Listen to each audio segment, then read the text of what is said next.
So, you want to start skating?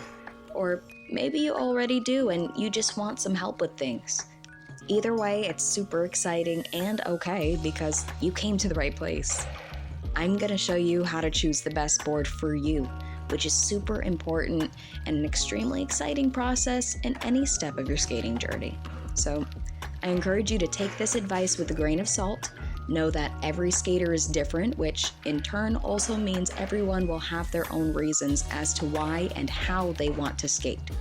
So let's break that down, shall we?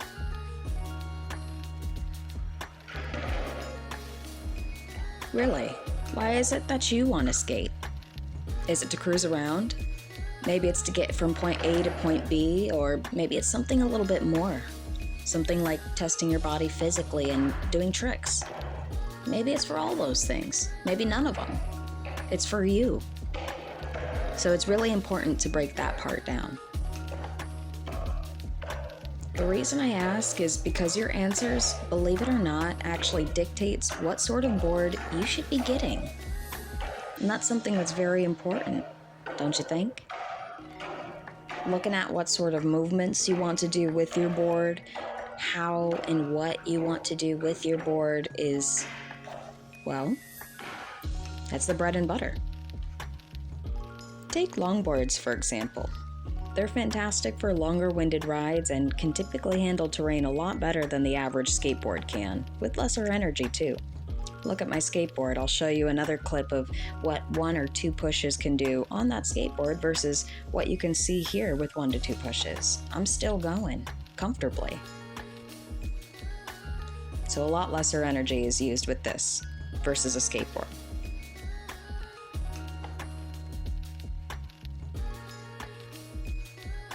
Now, this is not something that you're going to want to pick up if your goal is to do tricks.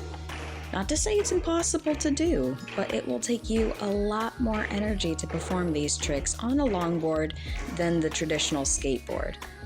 So it's your choice. As you can see here, I could still, pick up the nose of the board, but you could see. I suggest looking into cruiser boards if you're interested in both tricks and cruising on your board. It's a cool variation between longboards and skateboards. Last and certainly not least, the beloved skateboard. Just check out the anatomy for a second. You don't quite see the wheels on a skateboard poking out as much as you do on a longboard per se.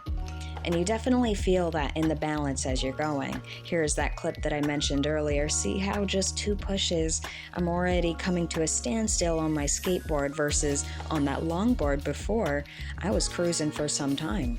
And, well, I recommend that this is something that you get if you're wanting to get any sort of air on your board whatsoever. Yes, it's going to take you a little bit more energy to do these things, and I'm not talking about just the insane tricks either. Of course, they're included with this, but I'm also talking about the ollies and simply being able to lift your nose of the board off the ground. So, again, your reason, in other words, your why, dictates what and how you ride, which is already half of the beginner steps out of the way. So, congratulations. Honestly, you're on to the fun part. You get to choose what sort of board you would like. Start looking at them. I suggest looking locally to help out shops that you are around. Because, hey, we're all in this together. But ultimately, don't take too much time because I want to make sure you actually get out there and try some of this stuff for yourself. It's really fun once you get the hang of it. Bonus tip for you guys. I'm sure you all know one skater that has that horror story of getting into a horrible accident. Well, you know what? Before you even get onto the board, I want to make sure that you're being as safe as possible. You're definitely wanting to get some sort of pads, a helmet, and good shoes at the very least, because in this sport or hobby, eventually you're going to get somewhat hurt. I'm sorry, but it's true. It's best to be preemptive and at least take some sort of precaution before any sort of future danger does happen so that you don't get as hurt. You know what I mean? If you've made it this far in the video, you're awesome, and I really do encourage you to get out here and try some of this stuff for yourself, because once you feel the flow between your board and yourself, you're not going to be able to get enough. So let me know in the comments if you'd like another more in-depth video about choosing and customizing your board, or if you have any tips of your own. We're all learning here. Also, don't forget to leave a like in the video and to sub to my channel to follow my skating journey.